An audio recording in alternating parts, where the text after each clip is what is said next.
Hello बच्चों, देखिए अभी आपने पिछली वीडियो में एक प्रमेय पढ़ी थी। कौन सी? यूक्लिड विभाजन प्रमेय का। ठीक, उसी से संबंधित एक उदाहरण है आपकी किताब में, तो वो उदाहरण मैं करवाता हूँ आपको और आप चेक कीजिएगा कि हम इस यूक्लिड विभाजन प्रमेय का की सहायता से उस उदाहरण को किस प्रकार हल कर सकते हैं। ठीक है, तो आप देखिए हमारे पास उदाहरण है, एक संख्या को जब 73 से भाग दिया जाता है तो भागफल 34 तथा शेषफल 23 प्राप्त होता है। तो संख्या ज्ञात कीजिए। तो हमें संख्या ज्ञात करनी है। चलिए हम अपने जब हम छोटी क्लास में थे और भाग दिया करते थे तो उस विधि का इस्तेमाल करके इसे हल करने की कोशिश करेंगे।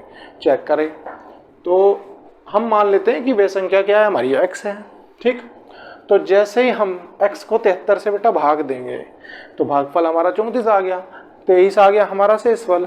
लेकिन हम देख रहे हैं कि हम भाग देंगे कैसे, क्योंकि हमें वो संख्या तो पता नहीं। अब अनुमान तो हम लगा नहीं सकते जब तक हमें विकल्प में ना दिया जाए, तो हम इसका आइडिया नहीं लगा सकते।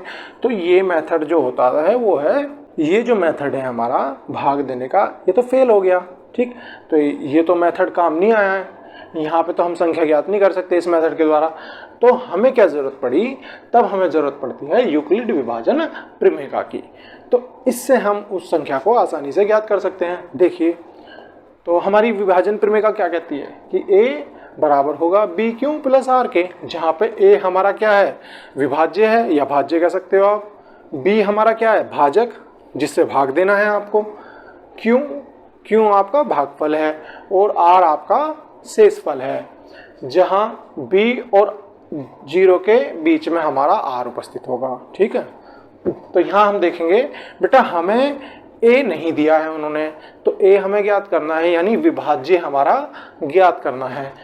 b हमारे पास है 73 और b हमारा क्या होता है, जिससे हम भाग देते हैं, यानी कि हमारा भाजक।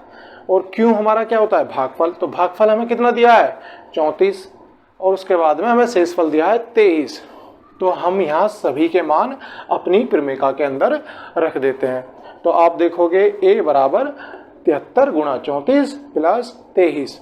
जैसे ही आप 73 और 34 के गुणा करोगे तो ये आपके पास कितना आ जाएगा, 2482, और प्लस उसमें 23 करेंगे तो ये आंसर आ जाएगा आपका 2505। तो हमने आसानी से क्या किया, अपनी विभाज्य जो संख्या है हमारी, उसे हमने आसानी से ज्ञात कर लिया। तो ये हमारा सही तरीका है अपनी संख्या को ज्ञात करने का। ठीक, और किसकी सहायता से, यूक्लिड विभाजन प्रमेय की सहायता से। धन्यवाद।